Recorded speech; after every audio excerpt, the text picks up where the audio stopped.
Hello, welcome to Bob's Dungeon. My name's Bob, I'll be your host. As you know, it's getting close to Christmas, so I figured I'd cash in on the commercial aspect of Christmas with this video and talk about something that is maybe kind of related to something that's under your Christmas tree right now. The Teenage Mutant Ninja Turtles.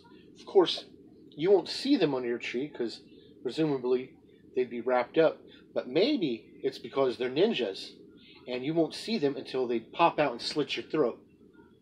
But anyway, we're going to talk about the Teenage Mutant Ninja Turtles and Other Strangeness. This book has 112 pages and a copyright of 1985. This book in particular is the 10th publishing of this book and has a copyright of 1990. It was published by Palladium Games. All of the artwork in this book is in black and white and was actually drawn by the original creators, Eastman and Lards. So let's go ahead and look at that artwork. All of the artwork in this book is in black and white. All of the art goes a long way to keeping the feel of the original Teenage Mutant Ninja Turtles comic book, while at the same time doing a good job presenting the feel for this game. There are also a few comics written exclusively for this book. Most of the pictures in this book are small, while others are full-page pictures. I have included a picture of the Care Bears because, let's face it, who hasn't had a nightmare of the Care Bears? To play this game, what you're going to need is a copy of the core rulebook and a full set of dice, which would consist of a 20-sided dice, a 12-sided die, preferably two 10-sided dice for rolling both percentiles and tens, an 8-sided die, a 6-sided die, and a 4-sided die. Character creation in this game is pretty simple. It's a little lengthy because of the way the skills and such is set up in this game, but we'll get to that.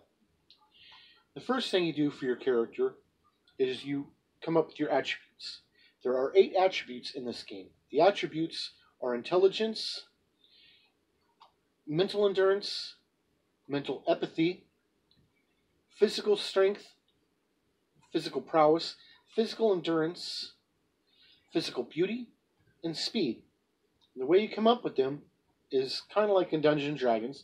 You roll 3 6-sided dice, and you add them together for each attribute. However, if you score 16, 17, or 18 on an attribute, it's considered an exceptional attribute, and you get to roll a 4th die and add it to the total. So it gives you a potential range of having an attribute ranking from 3 to 24 before you add any bonuses. Well, again, we'll get to those in a bit. The hit points in this game are a little bit different than Dungeons & Dragons, however. You have your hit points, which at character generation are created by adding your physical endurance to a d6 roll, and that's your starting hit points. Each level you gain in this game, and you can go up to 15th level, you get one more d6 added to your hit points. You also have SDC, which is structural damage capacity, and it represents like cuts, abrasions, bruises, stuff like that, lighter damage, and the hit points represent the more deadly damage, broken bones, internal bleeding, so forth. Your SDC doesn't change after character creation, and we'll get to how you figure out your starting SDC in a minute. After you have your attributes, you figure out what animal you're going to be. And they have several charts of several different types of animals. And you roll a percentile die to figure out what chart you're going to be an animal from. There are urban animals, rural animals, wild birds, and zoo animals. After you figure out which category your character is going to be in. You roll another percentile, and it tells you the exact animal you're going to be. Or you could pick one. What I normally do when I would run this game is I would let the characters have 2 rolls and come up with 2 different categories of animals, pick the one they want, then I'd give them 3 rolls so they have 3 different animals to pick from. And they seem to be very happy with that. But that's just the way I do it. But anyway, each animal has statistics and starts with a certain number of bio-E points. And the bio-E points is what you use to mutate your animal. The animal's size is a pretty big determining factor on how many bio-E they start with. And under the descriptions of the animals, they list what their size is, how much bio-E they begin with. And your size also gives you your base for your SDC. The bigger you are, the more SDC you have. Makes sense. And these bio-E points that you get, you spend them to adjust your character. You can make him bigger by spending some bio-E, or you can make him smaller and receive bio-E to help mutate your character. You spend the bio-E points on such stuff as special abilities. Special abilities would be stuff that normally comes natural with the character, like digging, flying, breathing underwater, claws, teeth, that kind of thing. But in this game, you have to buy those attributes with your bio-E. You also spend them to get psionics. Psionics, all the psionics in this game are animal-based, and there's a pretty good list of them. You also spend them on growth, which is making your character taller or smaller. And you also spend them on your human features. And the human attributes that you can mutate are the hands, the speech, the bipedal stance, and the looks. And what this means is that when you start off, you're basically that animal. And you change them by spending 5 points of bio-E. And when you start, you say, like, have paws. For 5 bio-E, you buy partial, which means you got kind of fingers, kind of a thumb, but it's kind of no use. And another 5 will get you at full hands, which means you have an opposable thumb and fingers. The Teenage Mutant Ninja Turtles themselves, they might only have those 2 bulbous fingers and a thumb, but they're considered to have full hands, as these rules go. And the same thing works for the others. For speech, partial, you can kind of speak, but it's growly and kind of hard to understand. And full speech, you can talk normally. For the biped, for partial, you kind of can get up and walk on 2 legs for short periods of time, like monkeys and gorillas and bears. And they actually have partial biped listed with their animals descriptions. And then you have your looks, which the more they change, the more human you look. And that's pretty nifty. And that's pretty much how you spend your bio-E. You want to spend it all when you make up your character. You can't save it to mutate your character later down the road. That can happen story-wise if your game master wants, but as far as your character is concerned, you don't get to spend any more bio-E on changing your character. You're done. After you got your looks and stuff, you determine your cause of mutation. And they have a chart that you roll a percentile on to figure out how you were mutated. And there is random mutations, accidental encounters, and deliberate experiment mutations. And each of these tell you how you were created and tell you what you roll to figure out your skills. The deliberate mutations have its own skill chart, but the others you roll on the wild animal education chart. And it gives you several skills that you start with. They got skill packages in this called skill programs, and it gives you a block of skills that you've learned. And there are scholastic skills and secondary skills. The scholastic skills are stuff that you've trained to learn, and the secondary skills is stuff that you've gone on to learn on your own.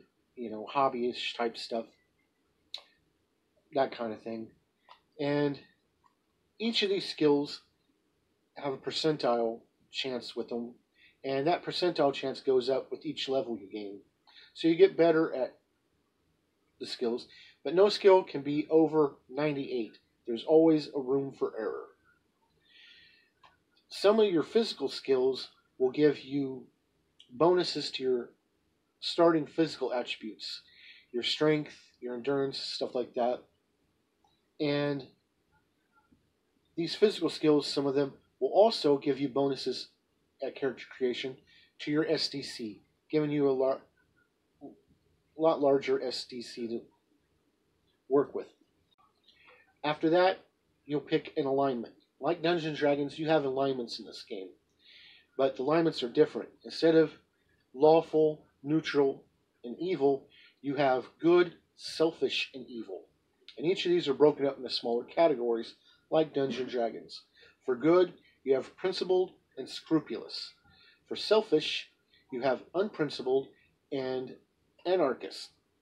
For evil, you have miscreant, aberrant, and diabolical. And it's pretty neat. Each of them give you a list of things that your character would and would not do with that alignment, which is very handy, very neat. And that's pretty much character creation for this game. You, of course, get starting equipment. And there's a chapter in here devoted to weapons and equipment, and they're pretty good there's a pretty good selection of weapons and equipment in this game.